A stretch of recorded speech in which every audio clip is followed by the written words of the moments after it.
Now, your local weather with the KX Storm Team. Well, we've got another round of snow coming tonight, but first, before we get to that, I want to take a step back and recap the snow we got last night, because it was actually a little impressive. Take a look at some of these snowfall reports. Surrey and Minot were the big winners, 5.5 inches. We talked last night that I thought Minot would get 3 or 4 inches, and it actually was a little bit more impressive than we thought. Almost a half a foot of snow up in the Magic City.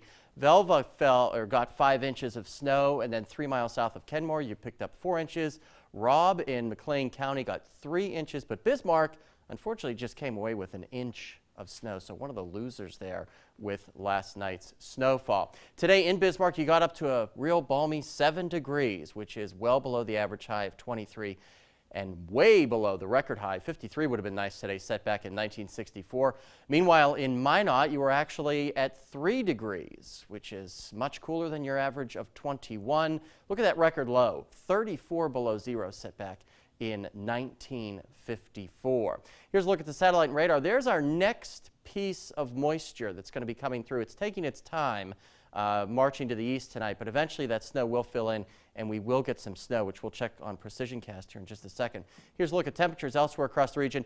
These numbers are actually where we should be at this time of the year, in the lower single digits. So we've been spoiled with warmer temperatures for so long. It actually feels cold when we have an average night. You can see the cool spot is Rolla there at 0. The warm spot, ironically, is Beach. You are at 12 degrees. Look at those wind chills.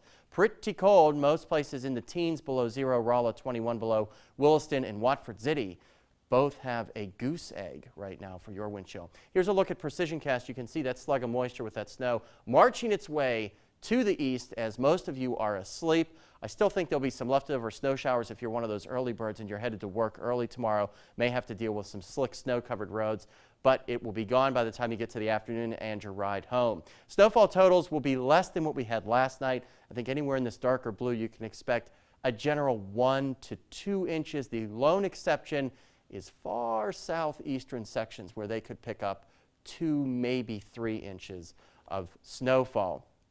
Then we got to talk about all sorts of cold weather coming. We're going to have the big dip in the jet stream that's going to come by midweek, and this is going to send our temperatures nosediving. You can see those darker shades of blue getting into North Dakota there. On Thursday, we probably won't get above 0, and look at these wind chills. Major dangerous stuff out here. 34 below 0, your forecasted wind chill for Bismarck at 10 a.m. on Thursday, and they don't go anywhere throughout the day.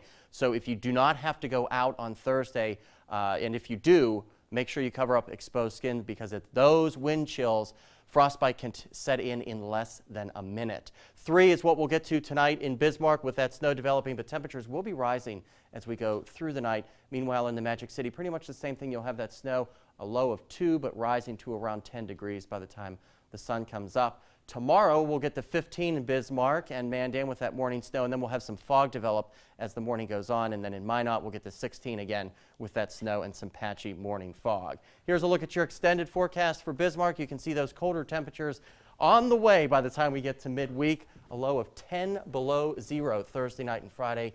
Really worried about those wind chills, which may flirt with 40 below 0. And then in Minot, pretty much the same thing, like much colder weather on the way. Well, thank you, Robert. We were having a couple of technical difficulties before the break here, so we'd like to circle back to a story about Game and Fish Creel Clerk surveys. We'll go to that now.